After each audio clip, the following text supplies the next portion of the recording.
Hey, welcome to Next Level Method Podcast. I'm Richard Ryerson. And I'm Matt Lilly. And we're here to help you take your life to the next level. Let's get started. Today's podcast, we got Emily Fletcher. She's the founder of Ziva, teacher to over 40,000 people. Her best-selling book, Stress Less, Accomplish More, debuted at number 7 out of all books on Amazon and has been translated into 12 languages. She launched Ziva Kids this year. It's the first meditation course of its kind for kids ages 4 to 14. You've probably seen her in the New York Times, Good Morning America, The Today Show, Vogue, ABC. She's been named one of the top 100 women in wellness to watch and has taught at Apple, Google, Harvard Business School. She's formerly performed on Broadway, but she was going gray at 27. She talks about it here in this show, and then she discovered the powerful practice of meditation cured her insomnia. Her Ziva Technique is a powerful combination of mindfulness, meditation, and manifestation, and it's designed to help us all get a better life, not just meditation. You're really gonna love this conversation, so let's get on with it. Here's Emily Fletcher here on the show. Well, Emily, I'm so excited, or we're both so excited to have you on this show. Welcome. Thank you for having me. I'm excited too. I feel like I'm on a live radio show. Hey, well, you know, we can do the voices. We can do there we go. Yeah, I'll get really close to my mic. There you go. On today's episode, Emily Fletcher. Welcome back. Welcome, yes.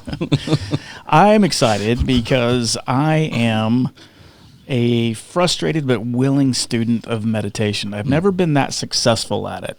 You know, so I'm anxious to see what we got to say. I know Matt's better at it than I am. I've touched the elements of it. I've seen it. I've seen the benefits of it. I'm a believer. So I don't know why I continue to kind of fail at it. But anyway, so I just wanted to throw that out there. And I think we're going to get into all that. But I first want to know more about you. So kind of what... were you born a meditator? You just came out and as a yogi, you came out and you were like, right. and the pose, I can't even remember which pose it is. And you come out and you're like, whoa, and you just levitated. That's exactly right. I came out, I was born enlightened. Right, you were born enlightened. I would argue that everyone is born enlightened, and then we forget. And then we forget. I've heard that.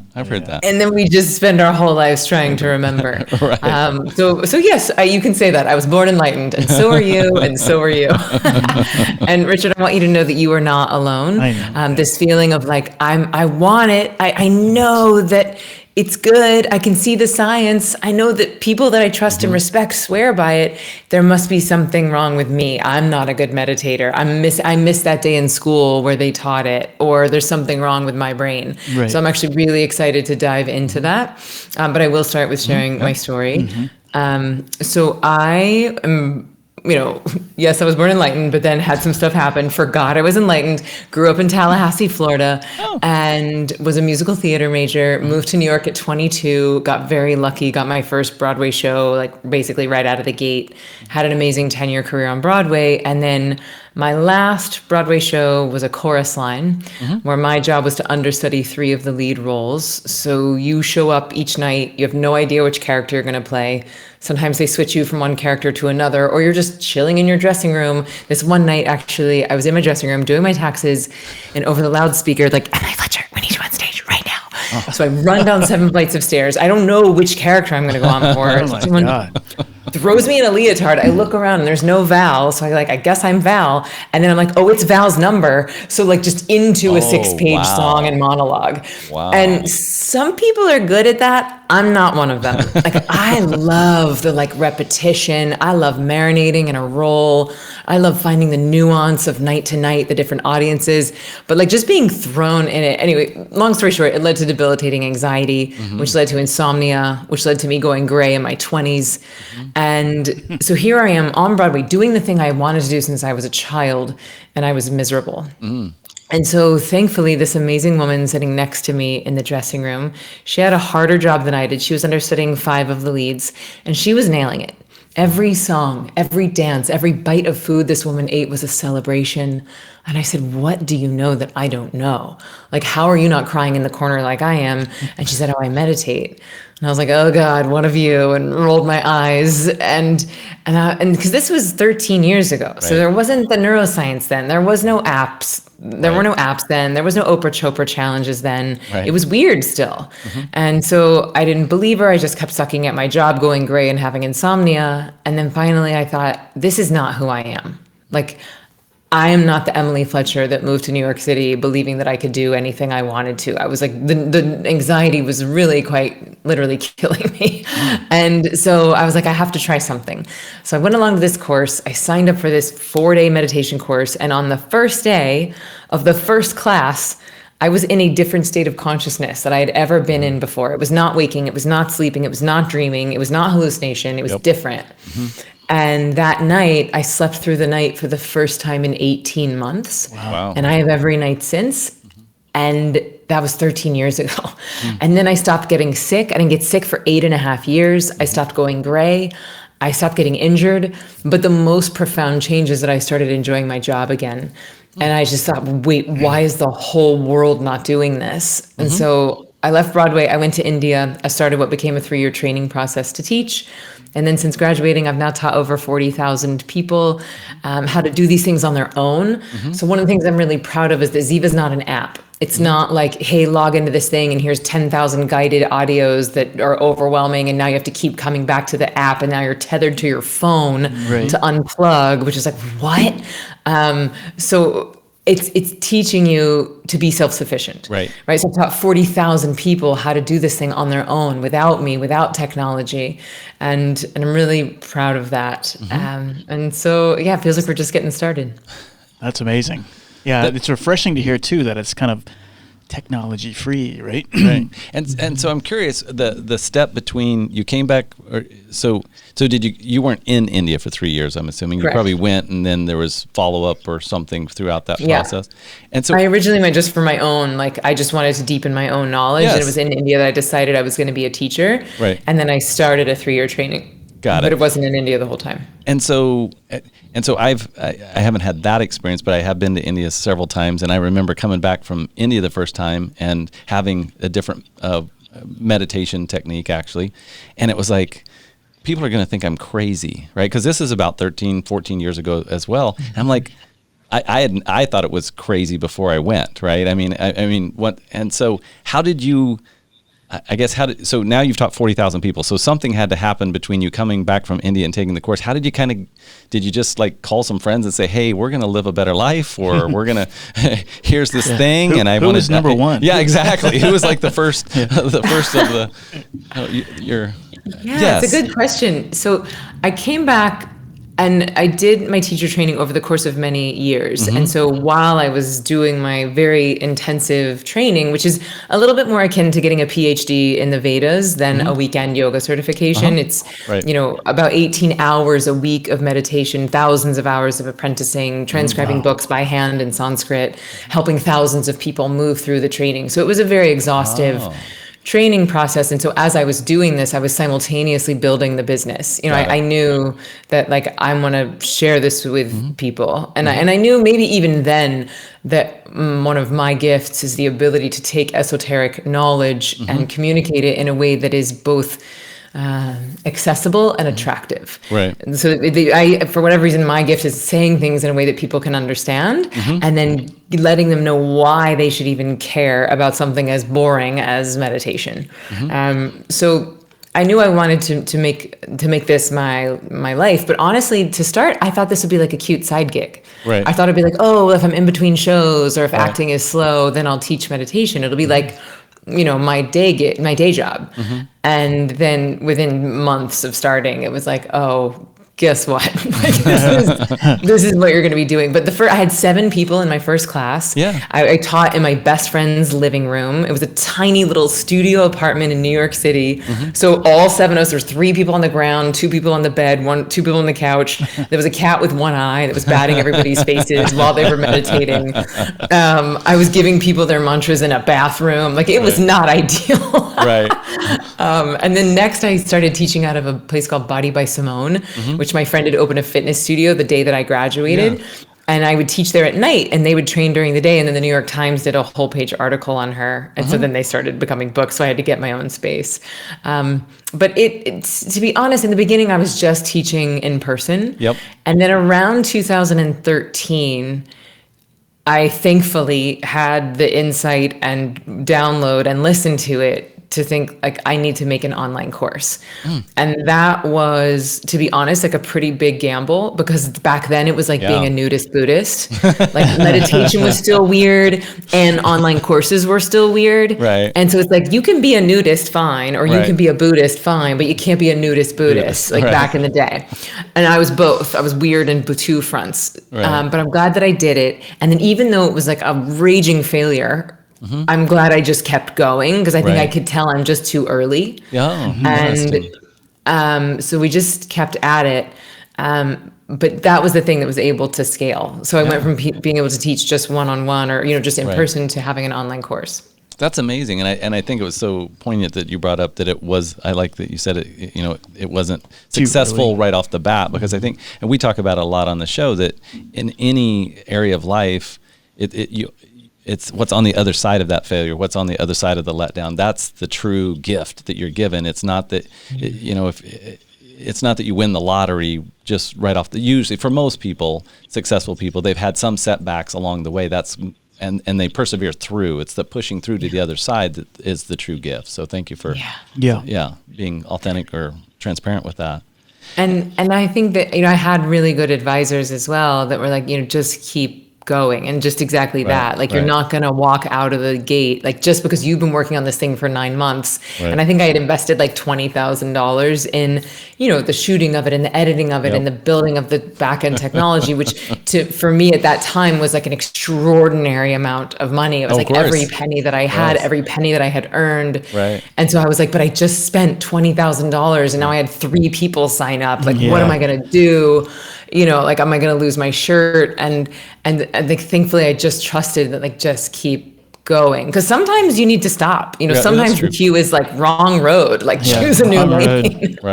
But this one was just not yet. It's going to hit, but not yet. Interesting. Well, in the too early part too, I was just listening to earlier this morning, some podcast and talking about that, and similar stories too, creating stuff online. And sometimes with the technology, and people just aren't ready, it is too early. Like, you do have to kind of hit it at the right time.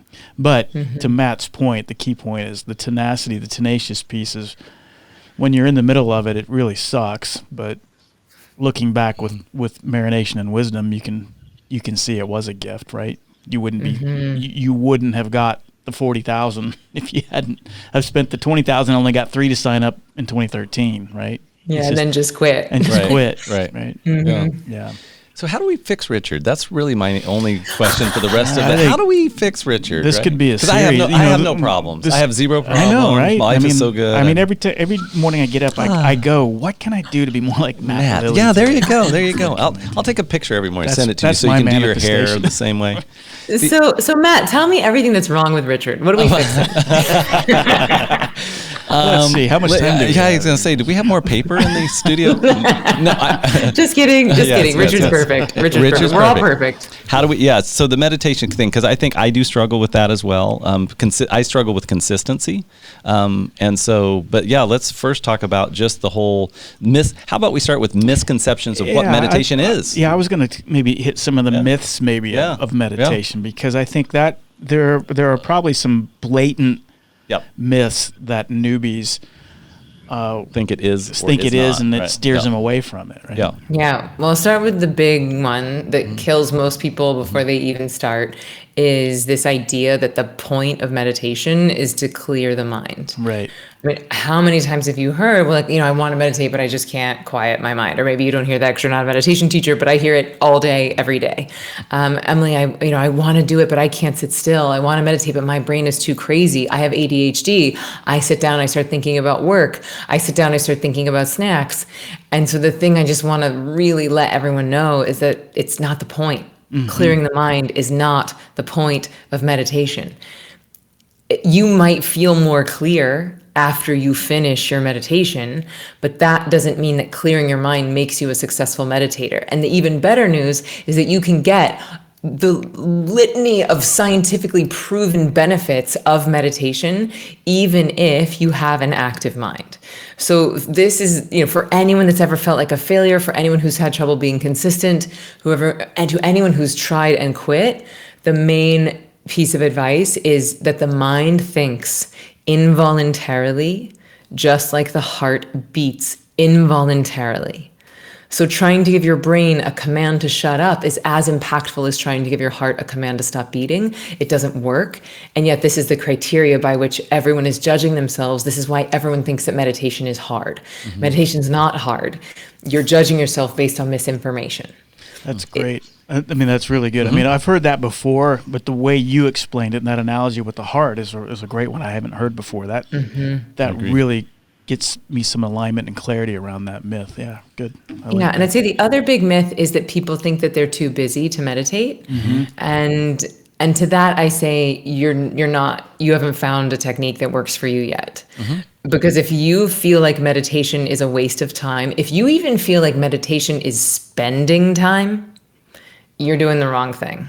You should feel without any question marks that your meditation time is an investment, and you should be getting a massive return on that time investment. And I'm talking, multiples of time. So for Ziva, I ask people to do 15 minutes twice a day. And most of my students say that they get back 2-3 hours every single day. And that's to say nothing of the improving of quality of their sleep, the improving of their sex drive, less sick days, better decision-making capabilities. I'm talking about just like for the 30 minutes of time investment I invest in this thing, I get back hours in my day. And to put that in terms of money, because, we're talking ROI, we're used to money. Like if I were to say to you, hey, will you give me $30 and I'll give you $150? Like, would you take that deal? Of course. Yeah, of course. And so that's what I'm offering with meditation. It's like, give me 30 minutes. I will give you back hours of your day. And oh yeah, your whole effing life is going to get better. Your sleep will get better. Your immune system's going to get better. Your sex will be better. You'll be happier. You'll look better. You'll be more fertile. You'll be more virile. Like everyone would do it. It's just that we've convinced ourselves that we're too busy and that our brains are too crazy. But all of that is just resistance. That's just like we have resistance to eating vegetables. We have resistance to doing exercise. It's like not a secret. Eat more vegetables, exercise more often, go to sleep before midnight, and call your mom more often. It's like not that deep to be a healthy person, but none of us are doing it because of resistance. Yeah. You've heard me talk about resistance. Yes. I like that. Yeah. You're speaking my language. I'm getting excited hearing about this. So what is the best way for somebody, a newbie, to start? I mean, where do you start? And is this, before you even get there, I'm curious, is this TM or is TM something different? Thanks for asking that. So TM is the name of an organization. It's a name of a company. Okay. And because they were like one of the first people that brought meditation to the West, the term has become sort of ubiquitous. Like I'm Southern. So for me, Coke and soda are the same. Right. It's like, oh, do you want a Coke? Okay, what kind of Coke you want? You want Coke or Sprite? Or like Kleenex. Kleenex is a brand, but it's come synonymous with tissue. And so a lot of people think that TM or Transcendental Meditation is a style of meditation, but it's actually the name of a company.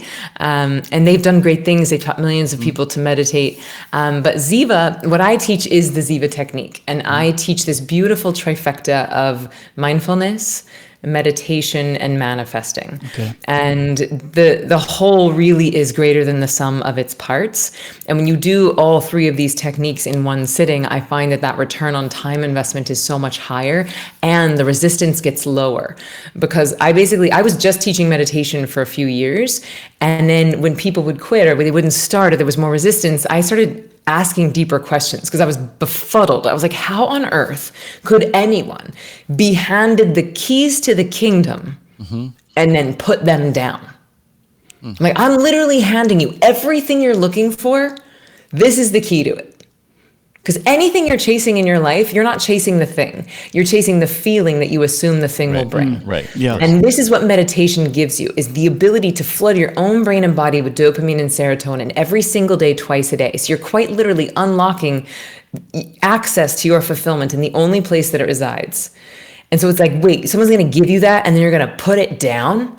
Like, I did not understand. So I started asking deeper and deeper questions, and that's how I developed the Ziva technique. I was like, okay, we're going to help people move past the resistance to starting. We're going to equip people to move through the physical and emotional detox that can happen in the first few weeks and months.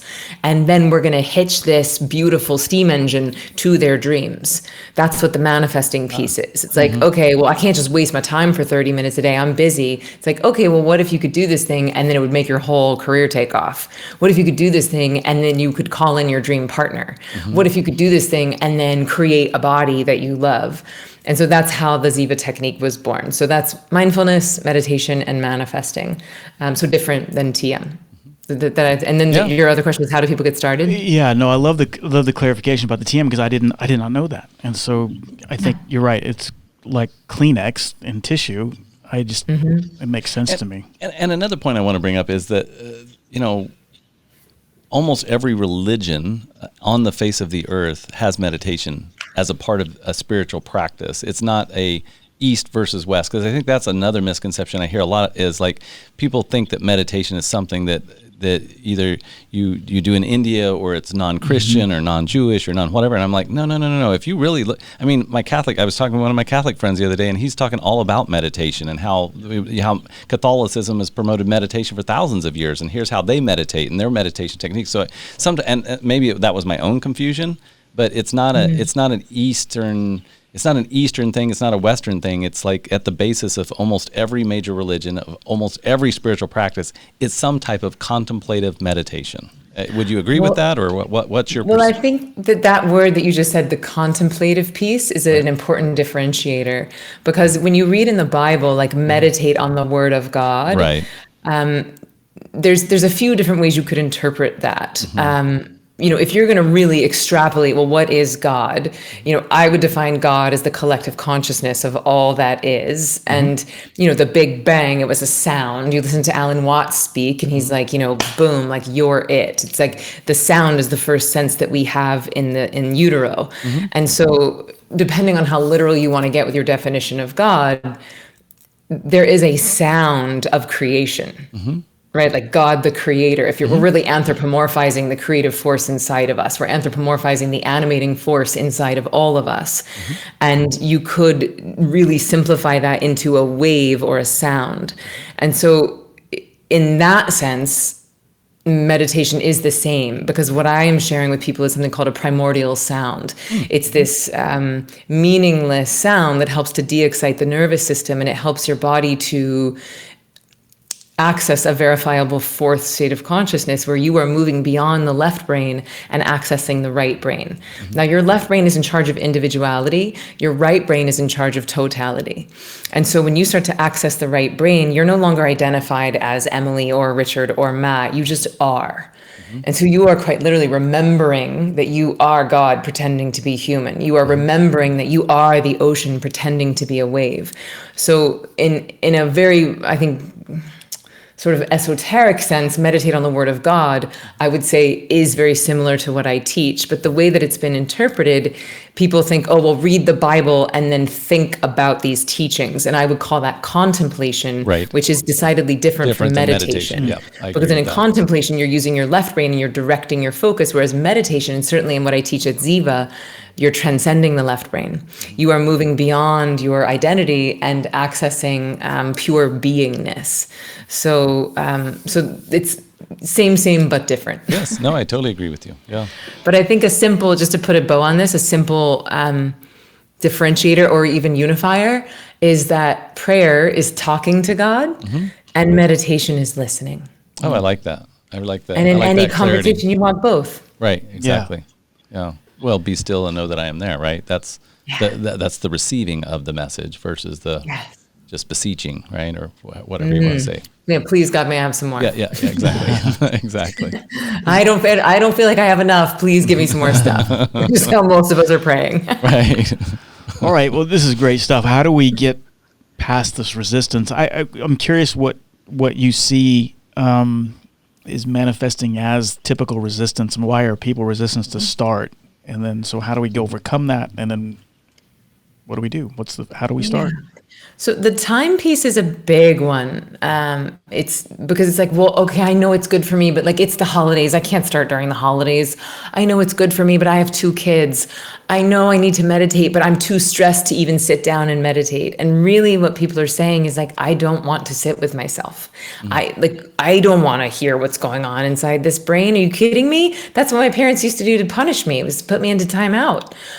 We've got billions of dollars of industry built on top of ensuring that we never feel a feeling and that we never have to sit alone with our thoughts. Just constant stream of advertising and numbing and pain pills and alcohol and booze. So we've been conditioned both by our parents, our own fear, and society at large to never be, to never sit, to never feel. And so, it might be simple to sit down and meditate. It's a simple act, just close your eyes. But we're working against usually decades of resistance. So I think we're going to need a pretty strong carrot on the other side. And that's really what I've hitched my wagon to for the past 10 years, is just really reframing and rebranding meditation as a performance tool. As, hey, here's a tool that's going to help you be smarter and perform better and be a better parent and be a better partner and be a better citizen. And so it just depends on what your motivating force is. I like to move towards the positive, not away from the negative. We could sit here and talk about the horrors of stress on the body, but it's like, we don't need to do that. We all get that stress is terrible for us. So I'm more interested in like, well, what in your life would you love to shift? What in your life would you love to change? And once I can understand that around someone, then I can explain to them the science of how meditation might help that. For most people, it's usually relationships, money, or career. And, in relationships, we're never going to be able to bring something, we're never going to get something out of a relationship that we ourselves can't bring to the party, right? Like your relationships are not somewhere that we go to fill ourselves up. They are only an outlet for our fulfillment. So if you're 80% fulfilled and you're going to your partner to fill up the other 20%, you're always going to be frustrated and you'll just think it's the next person and the next person. But if you can get yourself to a place where I'm 100% fulfilled, I have access to the very source of fulfillment, and then you use your relationship as a means to be an outlet for that, then you're going to start to attract people who are also more fulfilled. And then with money, it's like money is just energy.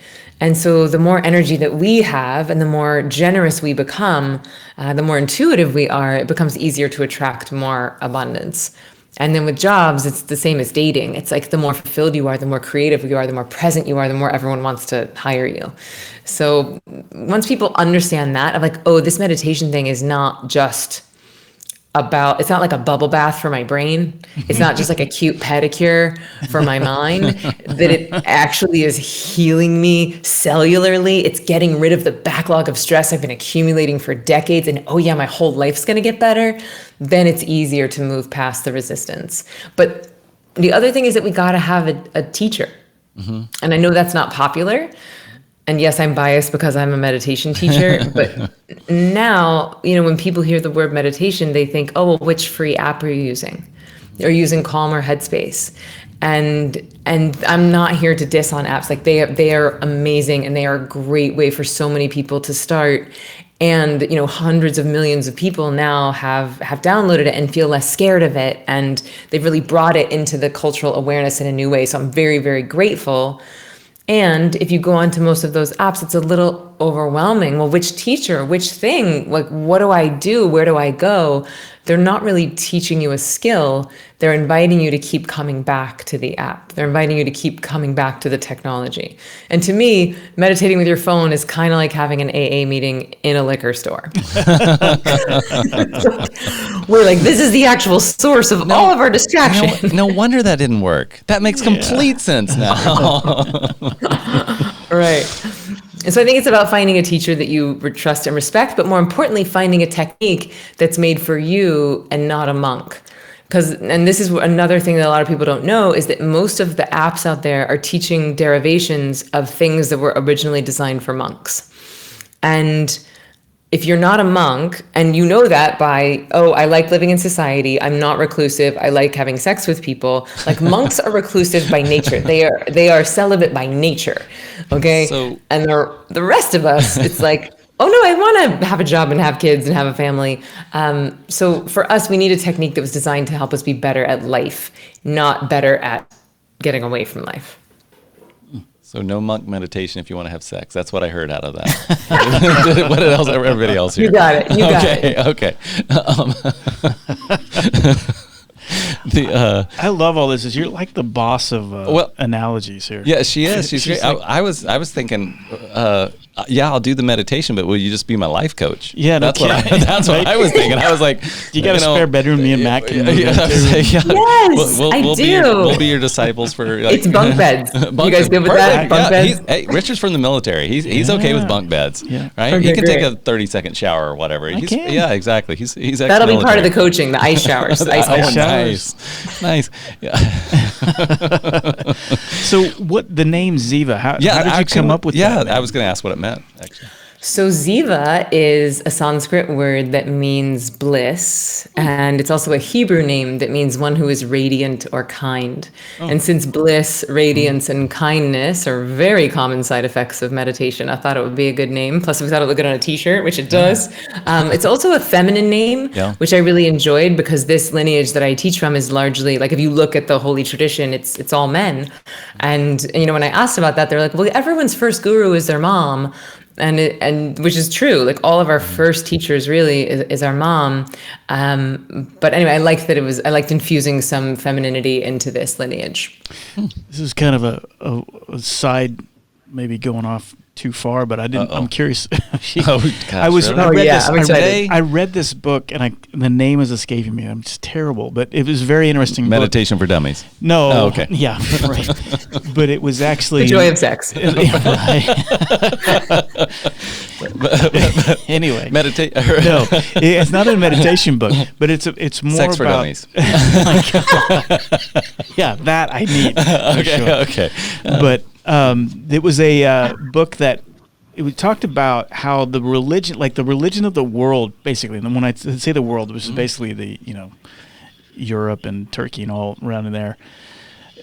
Old world. The old world is that in a lot of these religions, even Christianity came upon this. It was really a feminine, like they were all priestesses. I've heard that. And like you look at all the great thinkers from Plato, Aristotle. I mean, they would make these pilgrimage and they would go, and there was someplace in Greece, I can't remember. Maybe I haven't heard this.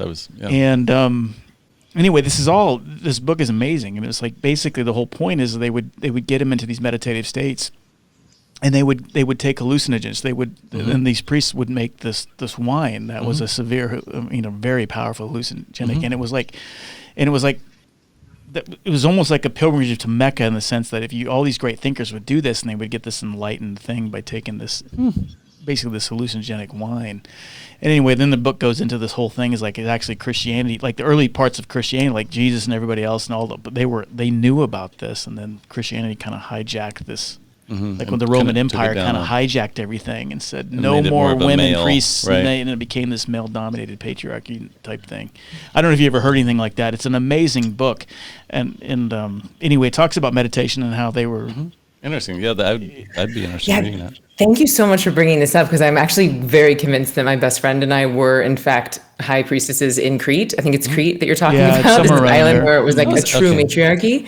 And when we met each other, it was like, oh, we've done this before. Like we've connected before. And if you really look back at like the ancient philosophies, the ancient cultures, there's so much more goddess worship. There were high priests and high priestesses. There were medicine women and medicine men. And it's not really until the past few thousand years that we've somehow like changed that or shifted our view on femininity and masculinity. And it's really so much of it is just trends.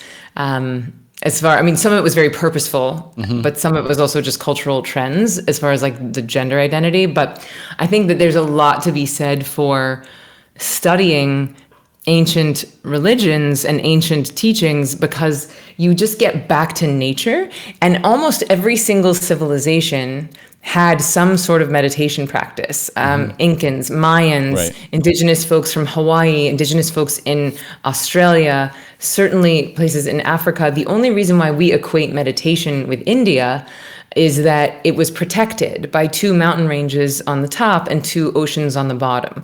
And so it wasn't until relatively recently that we could scale the mountains or sail to this subcontinent. And so the traditions were able to be passed down for many thousands of years in their purity without being colonized or without being taken over. And they were also really wise. When they did start getting colonized, they sent the traditions up into the mountains with the monks. It's another reason why we fetishize monks, because we think, oh, the monks are the one with the special powers. But it wasn't always like that. They were just less likely to be killed once India was being invaded.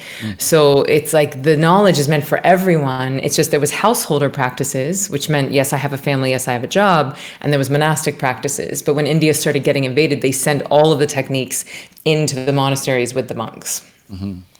Interesting. Well, it's kind of like what this book talks about there too. Like this was such a common knowledge. I mean, this was 2,000, 2,500, almost 3,000 years, this kind of religion. And it mirrors a lot of what Christianity does. So it's not like Christianity came in and replaced. It's like this, like Christianity is an offshoot or a natural progression of this.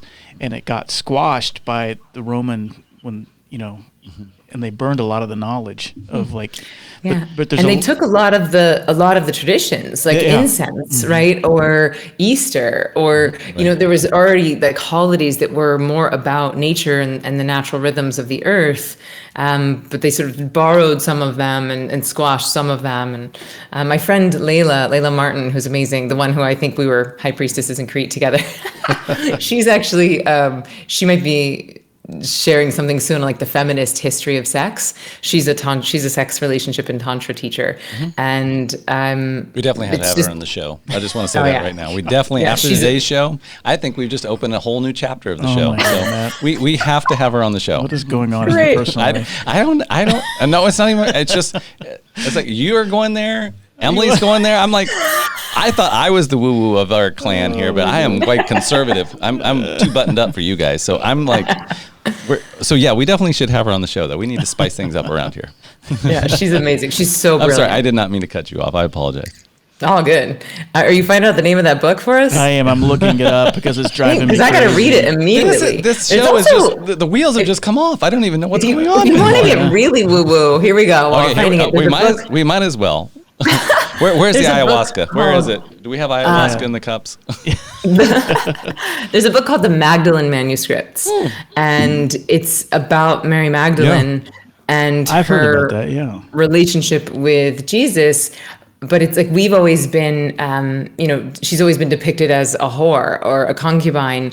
But this book is saying like, oh, no, she was like a disciple of and an avatar of Isis, like the Egyptian goddess Isis, and who is the goddess of sex and sexuality and motherhood, and learned like very advanced tantric practices, which is not just sex yoga. Like tantra is about, really facing the light and the dark of life. It is about cultivating your own life force and almost reframing ecstasy as a purifying force. And so this book teaches that Mary Magdalene was utilizing all of these tantric practices of cultivating life force and teaching them to Jesus. And that's why he was able to come out of the cave 3 weeks later. And I'm like, whoa, plot twist. So, I may be ruffling some feathers, but if you're going to believe one fable, this one's just as likely to believe. Yes, I think we've ruffled so many feathers today. We can just keep going. All right. I'm pretty sure. Keep ruffling. Yes, if you've been offended by today's show. The book is The Immortality Key, The Secret History of the Religion with No Name by Brian Murren. The Immortality Key. The Immortality Key. It is an amazing book. And again, a lot of people are afraid, like, oh, it's not blasphemous at all. I mean, some people, it opens your eyes and mind up to the power of where our religions even came from. There's so much that we didn't know. It's amazing, but it talks about how before all of this, that for thousands of years there was this belief in getting into the, like you said, this enlightened state, and they had these wines and these potions, and it was very controlled and very and only the women knew it. Generation of generation of generation they would. It was like a skill, and it was somewhere in there. I think it was near Crete, somewhere around in there. Yeah, I think you're right. It was like one of the few true matriarchies. Yeah. And most of the heralded religious leaders were women. Yeah, and basically, did the earliest Christians inherit the same secret tradition? In the religion before this, a lot of the same allegories and stories that you see in the Bible, they were present in this religion, even from the virgin birth to a lot of the stuff, the Cain and Abel stuff, all this stuff kind of came. They were talking about it in various forms, so it's a very interesting book. I'm going to check it out. Thank you for that. I had no idea where you're going here, but I feel like I've learned a lot. Yeah, no, I'm sorry I took us down this deep. No, I'm not. I'm actually not. This has been fun. Yeah, we don't get to play like this as much as we should, right? We're gonna have a Tantra teacher on next, so this is. I'm good. I'm liking the show more. Do you want me to go down another road? I got whatever you got, brother. Because I haven't seen this side of you. So whatever you got, brother, you just bring it on today. I'm good. I'm down with it. You know, when I fly. It seems like I bring that up all the time, and I apologize that you're a pilot. There's nothing wrong. You're a commercial pilot. My dad was a pilot. Wait, really? Yeah. Mm-hmm. But a lot of times I would sit there in a lot of free time because I had travel. I was based in LA, and so I'd have to go there a lot of times on planes. And I would sit there and meditate. And I found this one, the mantra, and I apologize for the vernacular if it's wrong, but the Ekangar Sat. How do you say it? Ekangar Satyagur Prasad, something like that. Ekangar. I've not heard that. I don't know that one. Yeah, and so it was Gabby Bernstein that I got. But anyway, so I'd listen to it over and over again, right? And I would get in these meditative states. But then I read somewhere, like, be careful if you listen to this one, because whatever your feeling is whatever it's going to manifest. So, like, if I was feeling negative and like I wanted to choke Matt out, that I would be attracting, right? I would be attracting all those things. I know. That's okay. That's okay. Well, so let's talk a little bit about that. Yeah, let's talk about mantras and talk about manifesting. Because I think there's a lot of misinformation out there around those as well. So when most people hear the word mantra, they think of like slogan or affirmation. Yes. And that's what I thought. We sort of hijacked that of, a mantra is like, I deserve abundance, but that's a slogan. That's an affirmation. And they're great. They're powerful. The mantra is a Sanskrit word. Man means mind and tra means vehicle. So a mantra is a mind vehicle, and they're custom designed to help you move into other states of consciousness. And with Ziva, we use, like, when people study with me face to face, there's a whole ceremony and I give people their own mantras face to face. And then with Ziva Online, I teach people a protocol of how to choose their own mantra based from a very specific list. But there are other mantras like the Gayatri mantra, or there's a lot of Buddhist mantras, and they're different keys for different things. And some people will chant mantras, and then the point becomes like, oh, you're bringing your focus back to the mantra. Right. And that's one way of doing it, but almost like if people use like worry beads or what are those called? Like mala beads, where you're like counting and chanting as you're using the beads. That's called Japa Meditation, which is very focused, very disciplined, and sort of the opposite of what I do at Ziva. With Ziva, we're all about surrender. We're all about letting go. We're all about letting that mantra help you to access that verifiable fourth state of consciousness, helping you to transcend your left brain and move into the right. And then just like when you put a key into the car, you let it go. You don't just sit there grinding the key the whole time. Similarly, we use the mantra as a tool to help us to access the state of consciousness, but it's not about the mantra. It's not the point of focus. And so with longer mantras like that, like the one you were doing on the plane, it's, especially if you're listening to someone else chanting it for you, it can create very specific states of consciousness. It can cultivate certain things in your body. But I'm hesitant to like scare people into like, well, whatever you're thinking about, you're going to create. Because oftentimes when people start a practice, certainly when they start Ziva, there is usually some period of emotional and physical detoxification that starts, because you have decades of accumulated stress in your brain and body, in your cells, actually. Can you amplify that? And that's one of the reasons. Can you amplify that? Like, what does that detoxification look like? What do you talk, like people are physically getting like emotional, getting sick, or what's happening? Yeah, all of that. I mean, so if you think about it, every time you've ever been stressed, your whole life, it's left an open window on your brain computer. It's called a premature cognitive commitment. And by the time the average adult is 20, we have about 10 million of those open windows on our brain computer. This is why we can't finish a chapter of a book. It's why we can't find our keys or our phone. It's like why we aren't listening to the person when they're talking to us. It's all of these open windows. And so what Ziva does, and then to survive, we have to minimize them, right? Like not now, not now, not now. I'll deal with that later. We compartmentalize and we shove all that down. And so what Ziva's doing is that it's maximizing the window so that you can hit X, maximize, hit X, maximize, hit X, and max. And so you're actually clearing out all of the old stress you've been storing in your body. And that means every time you pulled an all-nighter, every time you've been through a breakup, every time someone almost like ran a red light and almost hit you, every time you've been into fight or flight, whether it was dangerous or not, it's left stress in your body. And so that's really the reason why people report such a huge return on time investment when they do Ziva, because it's not the practice. It's how their body and mind start healing because they're getting rid of the stress stored in their cells. And when you get rid of the stress stored in your cells, this is when you have this huge performance increase. It's why we can increase our IQ by up to 12 points, reverse your body age by up to 15 years. So this is, again, not just a bubble bath for your brain. You're actually healing your stress in your cells, and not just the stress from today, but all your stress from the past. And that's a big differentiator between Ziva and apps, because mindfulness is just handling your stress in the now. It's a state change. Whereas this style of meditation is a trait change. It is de-exciting your nervous system. And when you de-excite something, you create order. And when you create order in your body, that lifetime of stress can start to come up and out.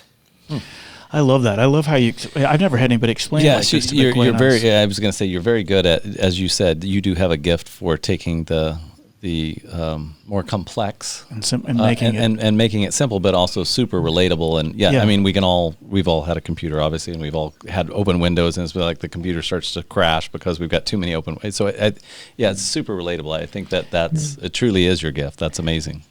And all that sounds very attractive, but at the same time, oh my God, a little scary. Do I want to go through that detoxification? Right? A little hesitancy there about, oh my God, why would I want to relive some of that trash again? And it's scary and it's not, right? Because it's like, of course you don't want to relive it, but I'm not asking you to relive it. This is not therapy, right? Like I'm not going to say, okay, in this meditation, you're going to go in and you're going to think about your parents' divorce. In this meditation, you're going to think about the time that you lied to your partner. It's not cognitive. Yeah. Ziva is healing you on a pre-verbal level. It's healing you on a cellular level. And so, yes, I get why people are afraid of moving through the detox, but the alternative is you just keep piling up the stress, and life gets worse and worse, and your body gets sicker and sicker. Yeah, it's going to come out in a so it's way. Like, yes, you're going to be probably tired and cranky for a couple of weeks, and then your whole life is going to get better. Like, I know I keep saying that. No. When people are like, oh, I'm checking my body data monitoring device, and I need this Fitbit to tell me this, that, and the other. I'm like, I don't need a device to tell me that my whole effing life is better. I got it. I'm good. But that's a byproduct of being brave enough to move through the uncomfortability. It's sort of like, do I really want to go through the hacking and coughing of quitting smoking? No, it's going to suck. Quitting's going to suck. Right. And then your whole life, your lungs are going to be healing. Right. Yeah. Oh, I just love how you explain things. Yes.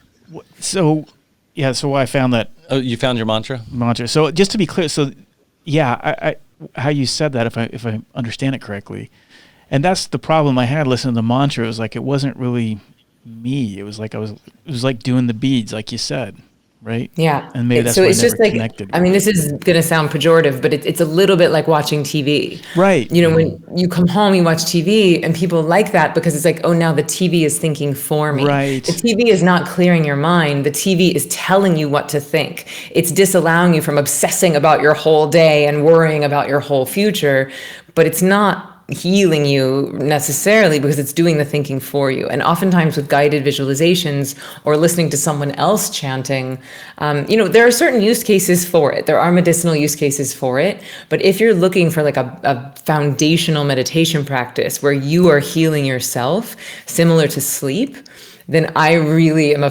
proponent of self-sufficiency, of getting the tools, training yourself. Yeah, I like and that. Then when we meditate at Ziva, it's you and you. It's you and your brain, your body. And people are like, well, how can just me sitting in this chair being so simple, doing this simple thing, how on earth could it possibly, remove my insomnia and ease my anxiety and help my performance and my body age and all these magical things that you're promising?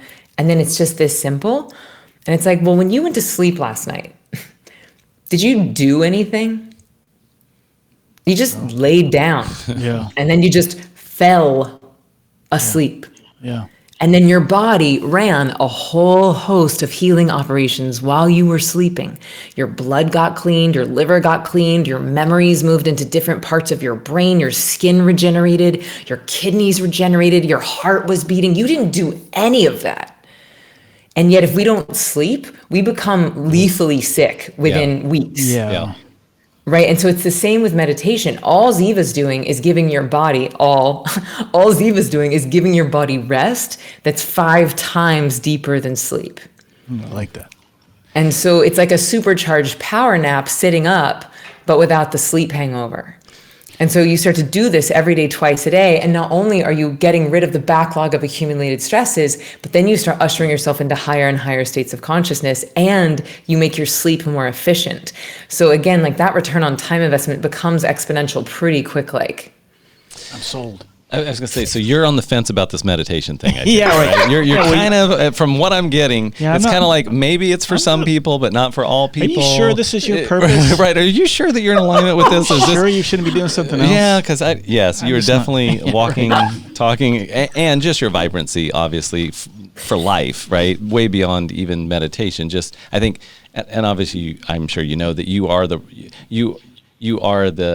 result of your own product, right? If I could say that. I mean, when you're talking to you, it's such a joy. It's such a, I mean, I feel more energized. We had a very spirited, fun conversation. I mean, and that's because you've done the work. You've put in the time, you've done the work, and you continue. And I think, I also believe that when you're helping people, that there's some universal force that, reciprocal force that as you do good in the world does good to you. And so I think, obviously, you're the great example of that in action. Yeah, it's obvious you've done your 10,000 hours for this. It's obvious, and it's a joy to see when somebody's put in their 10,000 hours or whatever that is, and you can tell, and it is a true joy.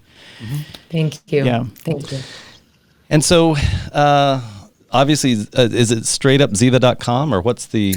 It's ZivaMeditation.com. ZivaMeditation.com. And then if people want to check out the first 3 days, I'd say our most popular training, the one that teaches the mindfulness, the meditation, and the manifesting.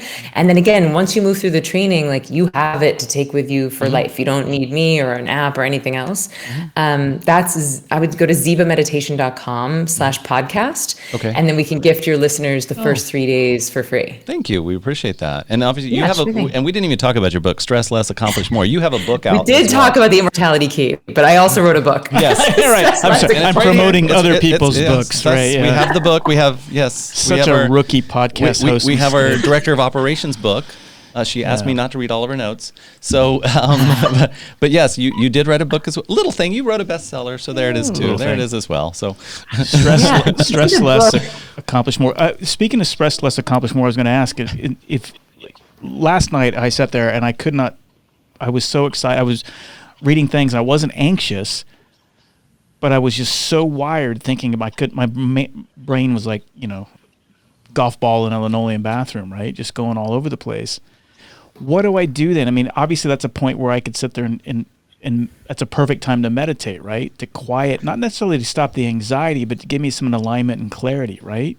I mean, yeah. So with Ziva, you want to do it first thing in the morning, like before coffee, breakfast, or computer. And you actually want to do your second sitting at somewhere in that mid-afternoon slump where you would have had the coffee or the nap. You don't want to do Ziva right before bed, But there are some techniques, and there's an exercise in, I think chapter 6 is all about sleep. And there's an exercise in there where I give you a whole guided visualization that you can do to induce sleep and to sort of bring your awareness into the different sensations happening in the body. And then also there's a little carrot in that book on page 38. There's a link that it takes them to like $640 worth of bonuses and guided visualizations and free courses and things. So there's a little Easter egg in there.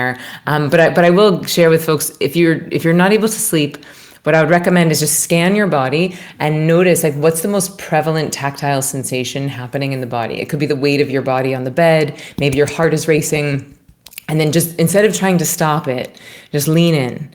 Just bring your awareness right to the center of that sensation. Let it talk to you. Let it say whatever it needs to say. And then it usually dissipates. And then scan the body again. What's the next most prevalent sensation? Listen, what is it trying to talk to you? What is it saying? Let it say whatever it needs to say. As it dissipates, scan the body again. You do that 4 or 5 times, you're usually asleep by the end of it. Right. I was going to say, you're getting very sleepy. I'm sold. I'm subscribing to the Church of Well, you Emily. get 3 days free when you go to... Really? Well, yeah, she just said that. If you ZivaMeditation.com/podcast. You have to slash the podcast, but yes. But she also said I could move in. The bunk beds, but I think we come as a pair, so I don't know. You're going to have to, Yes. I'm down. I'm ready. And you always have, you ever come to Wichita, Kansas, we'd love to take you to dinner, take you to lunch, you and your husband. You have a son? I have a son, but not a husband. Oh, okay. I apologize. I have an amazing 3-year-old son. He's awesome and am newly divorced. Oh, okay. I think I read something on a bio somewhere, so I apologize for that. All good. It's a new chapter. Yes. How old's your son? 3.5. Oh, I love it. He just started school. He's amazing. He meditates with me sometimes. I was going to ask, is he meditating? That's something we should say is that I spent the last 2 years working on a kid's meditation training, and it's so good. It's for ages 4 to 14, and that's just zivameditation.com/kids. We worked with folks from Sesame Street and Harvard, and we developed a whole puppet, and we created this really beautiful kids training, which I'm really proud of. I know why she doesn't have any problem sleeping, because she doesn't sleep. That's how that works. It's just like 24/7. She's cranking it out. Just a book here, a children's podcast, a children's program, whatever. She no longer has to sleep. She's meditated puppets. So much. She's 5 times 5 times 5. It's just stacked up. She's got years of non-sleep to go now. That's right. I just levitate. That's right. That's what we need for this show. Puppets. Honestly, it's really entertaining. Pretty sure I don't know you today. So much mileage. Yeah. Yes. Pretty sure I don't know who you are. I don't. If nothing else, I think this proves the fact that meditation works, because you're having some strange effect on Richard, and he's turning into a complete child. And I like it. I appreciate it. It's but like also I've got a 6-year-old. He's bringing out his inner witch, his inner woo-woo. I know. I love it. I know. We need puppets and sound effects. Can add that, because we said sound effects 2 podcasts. 2 podcasts. We need some cool sound effects. So I think if you just come on our podcast every week just to help us out, we would appreciate that. It'll just be Matt, Richard, Emily. Yeah, that's right. The Matt Lily. We'll just call it the Emily I'll get good at my radio voice. there you go. Emily, thanks for coming on the show. Wow, did we hit incredible. everything? Did we hit everything of how people can connect with you? We'll have all these links in the show notes. Yeah, we're all over social media as well, just at Ziva Meditation, if that's where people like to explore.